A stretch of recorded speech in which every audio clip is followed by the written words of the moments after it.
नमस्कार दोस्तों, मैं सुभाष गुप्ता आप सभी का बहुत बहुत स्वागत करता हूं अपने यूट्यूब चैनल स्टडी 95 भारत पर। आज की वीडियो क्लास 10 के मैथमेटिक्स की वीडियो है। चलिए इस वीडियो की शुरुआत करते हैं। इसके पहले के जो क्वेश्चन है उसको हम पार्ट 10 की वीडियो में बताया है, वहाँ से आप बड़ी आसानी से उसको देख सकते हैं कि वह क्वेश्चन कैसे हल किया गया है। यहाँ पर क्वेश्चन नंबर 2 है एक्सरसाइज 1.4 का। इसको देखते हैं क्या करना है इसमें। तो ऊपर दिए गए प्रश्न में उन परमेय संख्याओं के दशमलव प्रसारों को लिखिए जो कि शांत है। अब क्वेश्चन को ध्यान से आपको समझना है। क्वेश्चन नंबर 2 में आपके जो भी क्वेश्चन है उसको दिया नहीं गया, सिर्फ ये लिखा गया है कि ऊपर दिए गए प्रश्न में उन परमेय संख्याओं के दशमलव प्रसारों को लिखिए जो कि आपके शांत हैं। क्वेश्चन आपको जो आपकी क्वेश्चन नंबर 1 है वहाँ से लेना है। वहाँ पे आपके 10 क्वेश्चन थे। तो जो पहला क्वेश्चन उसमें था 13/3125 और दूसरा 17/8 और तीसरा 64/455। इसी प्रकार से 10 क्वेश्चन हैं। इसको आपको लिखना है कि जो दशमलव प्रसार है इसका शांत है, तो शांत दशमलव प्रसार कहाँ तक जाएगा उसको लिखना पूरा। और इसके पहले वाले पार्ट में आपने ये चेक किया था कि ये शांत दशमलव प्रसार है या अशांत आवर्ती है। चलिए शुरू करते हैं इसको। सबसे पहला जो क्वेश्चन है इसमें देखते हैं कि जो हर है इसका सबसे पहले फैक्टर करेंगे, जैसे कि उसमें कर रहे थे। उसमें सिर्फ आपको चेक करना था कि शांत है या अशांत है। यहाँ पर आपको पूरा प्रोसेस करना है बिना भाग किए हुए। लिखते हैं सबसे पहला क्वेश्चन 13/3125। अब कहीं 3125 का गुणनखंड कर लेते हैं, फैक्टर कर लेते हैं। 13 का फैक्टर होगा नहीं, यहाँ पे ऐसे लिख लेते हैं। अब करेंगे क्या, इसके बाद इसका फैक्टर करते हैं तो ये 5 आपका 5 बार आएगा, तब 3125 आ जाएगा 3125। अब ये बना क्या, 5 की पावर 5, 13/5 की पावर 5, 5 की घात 5। अब क्या करना है, ये तो पता चल गया ये शांत दशमलव है क्योंकि इसके हर में 5 आ रहा है, 5 की पावर आ रहा है। अब करेंगे क्या, इसको हम 3125 से ना भाग करके कुछ फैक्टर के रूप में बनाते हैं कि 10, 100 या फिर 1000 का फैक्टर बन जाए। तो एक के बाद जितना भी जीरो होगा उसी के हिसाब से हम भाग कर लेंगे। चलिए देखते हैं। 5 की पावर 5 है तो यहाँ पे 2 की पावर 5 से इसमें गुणा कर लेते हैं। अगले स्टेप में जो अगला स्टेप आपका होगा इसमें 13/5 की घात 5 ये पहले से लिखा था। अब यहाँ पे हम गुणा करते हैं 2 की घात 5 से ऊपर, 2 की घात 5 से नीचे। भिन्न में यदि आप जिस गिनती से अंश में गुणा कर रहे हैं उसी गिनती से आपको हर में भी गुणा करना पड़ेगा। अब यहाँ पे हर में देखिए तो आपका 5 और 2 दोनों फैक्टर बन रहे हैं। इसका मतलब दोनों को एक साथ लिख लेते हैं, 2 × 5 और जो घात थी 5 लगी थी इसको एक बार लिख लेते हैं। जहाँ पे आपको फार्मूला लगा है कि AB की पावर m, अगर ब्रैकेट में एक साथ लिखा है तो इसको A की पावर m इंटू B की पावर m लिख सकते हैं। इसी का उल्टा यहाँ पे लिखा गया है। अब ऊपर 13 लिखा था और 2 × 5 लिखा था, इसको लिख लेते हैं। अब यहाँ पे नीचे जो आपका हर है 2 × 5 मिला के आपका आता है 10 और 10 की घात ये नीचे 5 हो जाता है। अब 2 × 5 इसको थोड़ा सा लिख लेते हैं कितना आएगा। 2 को यदि हम 5 बार गुणा करते हैं तो ये आपका 32 आएगा। 13 × यहाँ पे 32 हो जाएगा। अब इसको ऊपर वाले को गुणा कर लेते हैं। 13 × 26 हो गया, 13 × 3 39 और 2 41, कुल मिला के ये आपका आ गया 416। अब नीचे 10 की घात 5 लगा, इसका मतलब 10 को कितनी बार गुणा करेंगे, 5 बार। 10 को 5 बार ना गुणा करके एक के बाद हम 5 जीरो लगा लेते हैं। अब भाग कैसे किया जाता है इसके पहले की वीडियो में हमने बता चुका है। भाग कैसे किया जाता है इसकी पहले की वीडियो में हमने बताया है कि अगर आपको 10, 100, 1000 से भाग करना है तो कैसे भाग करते हैं। जो सबसे पहले गिनती होती है उसी को लिख लेते हैं। जैसे कि आपका 416 लिखा गया था, इसको हम वैसे लिख लेंगे। अब करेंगे क्या, नीचे से देखेंगे एक के बाद आपका कितना जीरो लिखा गया है। एक के बाद आपका 5 जीरो लिखा गया है, तो भाग कर रहे हैं आप तो पीछे से गिनती गिनेंगे यहाँ पे कि एक गिनती यहाँ से 2 और 3, इसके बाद 4 और 5। कहने का मतलब 2 गिनती अभी आपको और लिखना है। तो 2 गिनती यहाँ पे नहीं है तो इसके बाद हम लगा लेते हैं 0 और 5 गिनती के बाद आप लगा दीजिए दशमलव। दशमलव के आगे 0 लिख दीजिए, इसका मतलब यही आपका आंसर आएगा। फिर से इसको बता देते हैं। सबसे पहले जो गिनती आपकी लिखी गई है उसी को लिखना है। उसको लिखने के बाद 416 को हमने लिख लिया। तो यहाँ से पीछे से गिनेंगे इसको, दाईं तरफ से बाईं तरफ की तरफ जाएंगे तो 1, 2, 3, 4 तक आपकी 4 तक आपकी 3 गिनती हुई। इसके बाद आपको और गिनती बढ़ाना, 5 तक लाना है। तो एक जीरो बढ़ाया तो 4 हुआ, दूसरा जीरो हमने बढ़ाया तो 5 गिनती हुई। 5 गिनती के बाद आपको दशमलव लगाना है। तो यहाँ से ये क्वेश्चन, पहला क्वेश्चन आपका कंप्लीट होता है। इसी प्रकार से दूसरा क्वेश्चन लगाना है। तो उम्मीद करते हैं पहला क्वेश्चन आपको समझ में आया होगा।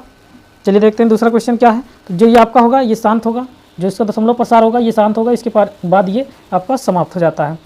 चलिए दूसरा क्वेश्चन देखते हैं। जो दूसरा क्वेश्चन है क्या है, ये आपका लिखा गया है 17/8। 17/8। अब ये था आपका दूसरा क्वेश्चन। इसमें भी एक काम करते हैं कि 8 का जो है इसको फैक्टर कर लेते हैं 8 का यदि गुणनखंड करते हैं तो 2 दूनी 4 दूनी 8, 2 कितनी बार आया आपका, 3 बार आया। अब यहाँ पे सिर्फ 2 से भाग करना है, इसलिए क्या करेंगे 5 से गुणा कर लेंगे, नीचे भी और ऊपर भी। 5 की पावर 3 से यदि हम गुणा कर लेते हैं, ये थोड़ा सा आसान बन जाता है। अब यहाँ पे लिखा था 17, 5 की पावर 3 को गुणा करते हैं, 5 को 3 बार, इसको लिख लेते हैं, या डायरेक्टली भी गुणा कर सकते हैं आप। अब यहाँ पे नीचे आया क्या, 2 की घात 3 और 5 की घात 3, जो इसके पहले फार्मूला लगा था वही फार्मूला यहाँ पे लगाते हैं कि दोनों को एक साथ लिख लेते हैं। जैसे a की पावर m गुणे p की पावर m बराबर ab की पावर m, इसको एक साथ लिखा जा रहा है। अब यहाँ पे 5 को 3 बार यदि गुणा करते हैं तो कितना आएगा, 5 का पहाड़ा 5 बार पढ़ेंगे 25, और 25 का पहाड़ा 5 बार पढ़ेंगे तो 125। अब यहाँ पे नीचे आ गया 10, 10 की घात कितनी हो गई 3, और 10 की घात यदि 3 है, इसका मतलब क्या करेंगे, 10 को कितनी बार लिखेंगे, 10 को हम 3 बार लिखेंगे, और 3 बार यदि गुणा करते हैं तो 1 के बाद हम 3 जीरो बढ़ा देते हैं, वही आपका जो गुणा करने के पश्चात संख्या होगी वही आपकी आ जाएगी। अब इसको गुणा करते हैं 17 को 125 से, तो ये आपका आ जाएगा 2125, डायरेक्टली इसको लिख देते हैं। अब यहाँ पे 2125 लिखा है, 2125 में करेंगे क्या, पहले 2125 पहले लिख लेते हैं। अब होगा क्या, पीछे से गिनती गिनेंगे, कितनी गिनती पे जीरो आपका लगा है, 3 जीरो है, इसका मतलब पीछे से 3 गिनती आपको गिनना है, 1 2 और 3। यहाँ पे 1 के बाद आप दशमलव लगा दीजिए, 1 के बाद आप दशमलव लगा दीजिए, यहाँ से 2.125 यह आपका शांत दशमलव प्रसार हो जाएगा, यही आपका आंसर हो जाएगा। अगला क्वेश्चन देखते हैं, तीसरा 64/455, 64/455। अब इसमें भी वही काम करते हैं, हर का जो है इसका गुणनखंड करते हैं। हर का जो गुणनखंड करेंगे तो होगा क्या, जो ये दशमलव प्रसार इसके बाद आ रहा था, इसके पहले जो इसके पहले हमने किया था क्वेश्चन नंबर 1 में, जो फैक्टर इसका बन रहा था 2 और 5 के फैक्टर नहीं बनेंगे इसमें, इसलिए क्या होगा, दशमलव प्रसार आपका अशांत हो जाएगा। इसको डायरेक्टली लिख देते हैं, क्योंकि आपको दशमलव प्रसार उसी का लिखना है जो कि शांत होगा, अशांत और आवर्ती। इसके आगे चौथा क्वेश्चन करते हैं। चौथा क्वेश्चन आपका है 15/1600। 15/1600 को जल्दी से फटाफट कर लेते हैं।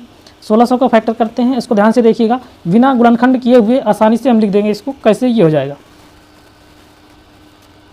चौथा क्वेश्चन ये था आपका 15/1600। अब इसका गुणनखंड करना है तो सबसे पहले 16 का गुणनखंड करते हैं। 16 को लिखेंगे 2 × 2 × 2, 8 हुआ, और एक बार 2 लिखते हैं 16। अब बचा 100, 100 को लिख सकते हैं हम कितना, 20 पंचे 100, 2 दूनी 4, पंचे 20, पंचे 100। ये बात आपको समझ में आ चुकी होगी। अब इसको क्या करते हैं, पावर के रूप में लिख देते हैं। 15 यहाँ पे था, और यहाँ पे क्या है, 2 कितनी बार है आपका, 2 आपका 6 बार है, 5 कितनी बार है, 2 बार है। अब करेंगे क्या, दोनों की पावर को सेम करेंगे।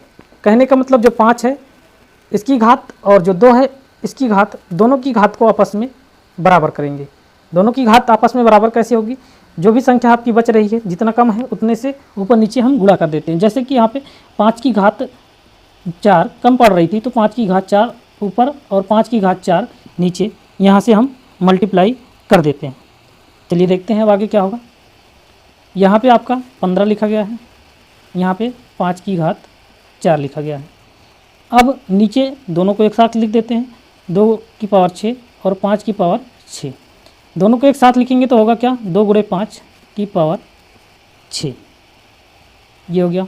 अब ऊपर गुणा कर लेते हैं थोड़ा सा, यहाँ पे 15 था और यहाँ पे 5 की घात 4 लगा, या फिर 15 को हम लिख सकते हैं 3 × 5,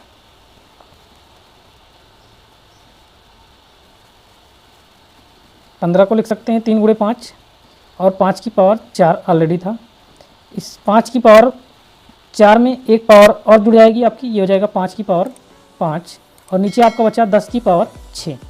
अब होगा क्या, इसके पहले अभी हमने गुणा किया था कि 5 की घात 5 क्या होता है आपका 3125, 5 की घात 5 ये आपका 3125 होगा, और इसके बाद यहाँ पे आपका 10 की घात 6 ऑलरेडी आ चुका है पहले से ही। अब इसको गुणा कर लेते हैं, 3 × 5 = 15, और इसके बाद 3 × 6 = 7, और 3 × 1 = 3, और फिर 3 × 3 = 9, 9375 बटे 10 की घात 6।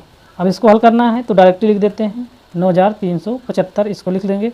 अब होगा क्या, 10 की घात 6, इसका मतलब जो दशमलव लगेगा पीछे से 6 गिनती, और यहाँ से गिनती गिनते हैं, 5 1 हुआ, या 7 2 3 और 4, अभी 2 गिनती बच रही है, इसका मतलब क्या करेंगे, 2 जीरो लगाएंगे, इसके बाद दशमलव लगा के फिर 1 जीरो बढ़ा देते हैं। तो ये आंसर जो आपका आया 0.009375, ये आपका आंसर हो जाएगा। चलिए अगले क्वेश्चन की तरफ देखते हैं।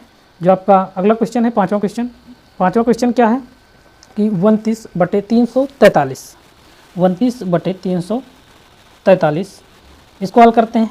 तो पाँचवा क्वेश्चन ये रहेगा आपका 29/343। अब 343 का यदि गुणनखंड करते हैं तो ये आपका आता है 7 × 7। इसका मतलब 5 इसमें आ नहीं रहा है, तो ये क्या हो जाएगा आपका अशांत हो जाएगा, आवर्ती हो जाएगा। दशमलव प्रसार उसी का लिखना है जिसका दशमलव प्रसार आपका शांत होगा। अब इसके बाद अगली गिनती देखते हैं। इसके बाद अगला क्वेश्चन देखते हैं। अगला क्वेश्चन जो है आपका छठा क्वेश्चन है। छठे क्वेश्चन में क्या करना है, इसको भी डायरेक्टली लिख देते हैं थोड़ा सा। तो ये लिखा गया छठा क्वेश्चन आपका 2 की घात 3 और 5 की घात 2। छठे क्वेश्चन में आपका जो हर है 23/2 की घात 3 और 5 की घात 2। अब करेंगे क्या, एक गिनती यहाँ पे, एक घात इसकी कम है 5 की, 2 के बराबर वाले घात में इसकी 3 है इसकी 2 है, इसलिए दोनों को बराबर करेंगे तो 5 से गुणा कर देते हैं। 23 × 5 और फिर यहाँ पे एक घात आपकी बढ़ जाएगी जब इससे गुणा कर देंगे तो 2 और फिर 5। अब 23 का पहला 5 बार पढ़ते हैं, ये आपका जाएगा 115। यहाँ पे आपका आया 2 और 5, इसकी घात कुल मिला के 3। 10 की घात ये 3 हुए, 115/10 की घात 3। अब क्या करेंगे, 115 को हम लिख लेंगे डायरेक्ट। 10 की घात 3 है इसलिए पीछे से गिनती गिनेंगे, कितनी गिनती 3 गिनती, क्योंकि घात 3 लगी है। 1 2 3.115 या 0.115 ये आपका आंसर हो जाएगा छठे का। अब इसके बाद अगला क्वेश्चन देखते हैं। अगला क्वेश्चन क्या है, तो अगला क्वेश्चन आपका 7वां है 129/2 की घात 2, 5 की घात 7 और 7 की घात 5। अब 7वां क्वेश्चन लगाते हैं जल्दी से। लिखा क्या गया है फिर से उसी को लिख लेते हैं। 129/2 की घात 2 × 5 की घात 7 × 7 की घात 5। अब करना क्या होगा, इसमें जो भी घात है इसको आपस में बराबर करना हो। बराबर कैसे करेंगे, जो आपका 2 है और जो 5 है इन दोनों की घात आपस में बराबर कर लेते हैं। और जो 7 है ये ऑलरेडी एक एक्स्ट्रा बच जा रहा है आपका हर में। इसका मतलब यदि दोनों से भाग करने के पश्चात 7 आपका बच जाएगा तो 7 से दोबारा आपका भाग होगा। 7 से जैसे ही दोबारा भाग होगा ये आपका अशांत हो जाएगा, क्योंकि ये कटेगा नहीं। तो इसको हम डायरेक्टली लिख देते हैं कि आपका अशांत दशमलव प्रसार है या अशांत आवर्ती है। अगला क्वेश्चन देखते हैं। इसके बाद जो अगला क्वेश्चन है आपका क्या है, 8वां क्वेश्चन। 8वां क्वेश्चन ये है कि 6/15, इसको चेक करना है शांत में दशमलव प्रसार क्या होगा। 6 ऊपर लिखते हैं, 15 का गुणन करते हैं 3 × 5, 3 से 6 को काट देते हैं, 3 दूनी 6। यह है आपका 2/5। 2/5 जैसे ही आया, अब क्या करेंगे, जो 5 है 5 की घात कितनी लगी यहाँ पे, 1 लगी है। 1 2 इसके साथ और लेके आते हैं, 2 पहले से यहाँ पे था, 5 की घात 1। अब यहाँ पे 2 की घात भी 1 बनाएंगे और यहाँ पे 1 2 से गुणा कर देंगे। 2 की घात 1 से ऊपर नीचे हमने गुणा कर दिया। अब आएगा क्या है, 2 को 2 से गुणा करेंगे 4 आएगा, उसको ऊपर ऐसे रहने देते हैं अभी। 5 और 2 मिलके क्या हुआ, 2 × 5, नीचे आपका आ गया 10 और ऊपर आ गया आपका 4। 4 को डायरेक्टली लिख लेते हैं और 1 0 था, 1 अंक पीछे से दशमलव लगा देते हैं। ये आपका आंसर हो जाएगा 0.4 या 0.4। ये था आपका 7वां क्वेश्चन, ये था आपका 8वां क्वेश्चन। अब इसके बाद 9वां क्वेश्चन क्या है, इसको देख लेते हैं। 9वां क्वेश्चन यह है आपका कि 35/50, 35/50, 50 का फैक्टर करते हैं। 50 का यदि गुणनखंड करेंगे तो आएगा क्या आपका 35, 2 × 5, 10 हुआ, 10 × 5 = 50। अब क्या होगा, 5 2 बार यहाँ पे है, 2 1 बार है। अब दोनों की घात क्या करेंगे, बराबर करेंगे, या फिर इसको थोड़ा सा अलग लिख सकते हैं कि 5 × 7, 5 × 7 जैसे ही लिखेंगे एक आपकी घात कम हो जाएगी, तो गुणा हमें नहीं करना पड़ेगा। एक घात यहाँ से कम हुई तो बचा आपका क्या, ऊपर 7 बच गया, नीचे आपका 2 × 5 बचा। इसका मतलब क्या होगा, 10 होगा, नीचे 7 होगा, ऊपर 7 को लिखने के पश्चात 1 अंक पे दशमलव लगा देते हैं। ये आपका आंसर आ जाएगा 0.7। 0.7 आपका यहाँ से आंसर हो जाएगा 9वें का। और 10वां देखते हैं। जो 10वां आपका है 210 लिखा गया है, 10वें में आपका हर जो है ये 210 लिखा गया है, 77/210। अब यहाँ पे करेंगे क्या, थोड़ा सा इसका फैक्टर कर लेते हैं। यदि यह 2 गुणे 5 के रूप में बनता है तब इसका जो दशमलव प्रसार होगा शांत होगा अथवा अशांत आवर्ती होगा। 11 गुणे 7 लिख सकते हैं 77 को, और इसको लिख सकते हैं 7 त्रिक 21, कहने का मतलब 30 गुणे 7। 7 से ये कट गया 7, बचा 11/30। 3 गुणे 10 होगा, तब भी यहाँ पे 3 आएगा, इसका मतलब क्या होगा, ये अशांत आवर्ती हो जाएगा। ये था हमारा आज का दूसरा क्वेश्चन। तो उम्मीद करते हैं ये आपको पूरी तरह से समझ में आया होगा। वीडियो देखने के लिए बहुत बहुत धन्यवाद। यदि आपको वीडियो समझ में आई हो तो अपने दोस्तों के साथ शेयर अवश्य करें ताकि इसका लाभ दूसरों को भी मिल सके। अगली वीडियो में फिर मिलेंगे, तब तक के लिए जय हिंद जय भारत।